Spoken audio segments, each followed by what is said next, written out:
ক্ষমতায় আসার পরে যদি আপনারা মনে করেন আমরা ভুলে যাব, আমরা একদম ভুলব। আমরা আবার আসবো, আপনাদের সাথে আবারও কথা বলবো। আপনাদের সমস্যা যেগুলো সমাধান হবে না সেগুলোর প্রশ্ন উত্তর দেব, সেগুলোর প্রশ্নের সম্মুখীন হতে চাই আমরা। এটাই হচ্ছে গণতন্ত্র। গণতন্ত্র হচ্ছে জনগণের প্রশ্নের সম্মুখীন হওয়া। এই রাজনীতি বাংলাদেশে আনতে হবে। আমাদের নিজেদের মধ্যে যে সহনশীলতা থাকতে হবে। জোর করে আরেকটি দলের অথবা দুইটি দলের অথবা তিনটি দলের মতামত জোর করে বাকি দলগুলোর উপর চাপিয়ে দেওয়ার একটা চেষ্টা চলছে। আপনারা দেখছেন না? এখন আমরা একটা রাজনৈতিক দল, তারা আরেকটা রাজনৈতিক দল।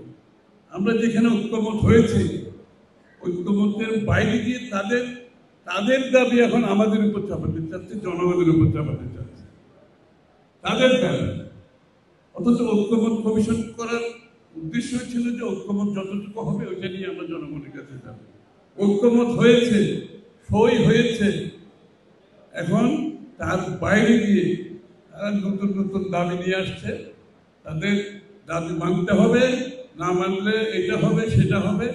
আবার তাদের সাথে যুক্ত হয়েছে আমাদের ওই কি বলে ঐক্যমতের কিছু লোকজন, তাদেরও আবার মতামত আছে। আপনি চিন্তা করেন, রাজনীতিবিদদের মতামতের পরিপ্রেক্ষিতে তারা তাদেরটা চাপাতে চাচ্ছে। আবার ঐক্যমত কমিশনেরও একটা মতামত আছে। ঐক্যমত কমিশনের তো মতামতের জন্য তাদেরকে সেখানে রাখা হয়নি, তাদেরকে রাখা হচ্ছে জাতীয় ঐক্যমত করার জন্য। এখন তাদেরও আবার একটা মতামত আছে, আবার ওইটা আপনাকে মানতে হবে। আমার অনুরোধ, ঐক্যমত কমিশনের যারা আছেন, যারা আপনাদের কথা, আপনাদের দাবি রাজনীতিবিদদের উপর চাপাতে চান, জনগণের উপর চাপাতে চান, তাদের প্রতি আমার অনুরোধ, আপনারা যে যে কাজ করতে আগে ওই জায়গায় ছেড়ে দেন। বাংলাদেশের মানুষকে তাদের সিদ্ধান্ত নিতে দিতে দেন। বাংলাদেশের মানুষ আগামী নির্বাচনে তাদের সিদ্ধান্ত দেবে। যেই সমস্ত দল তাদের দাবি দেওয়া মেটাতে চায়, তাদেরকে জনগণের কাছে যেতে হবে, তো জনগণের মতামত নিতে হবে, তো জনগণের ম্যান্ডেট নিতে হবে, তো তার মতামত আরেক দলের উপর চাপিয়ে দেওয়া চলবে না।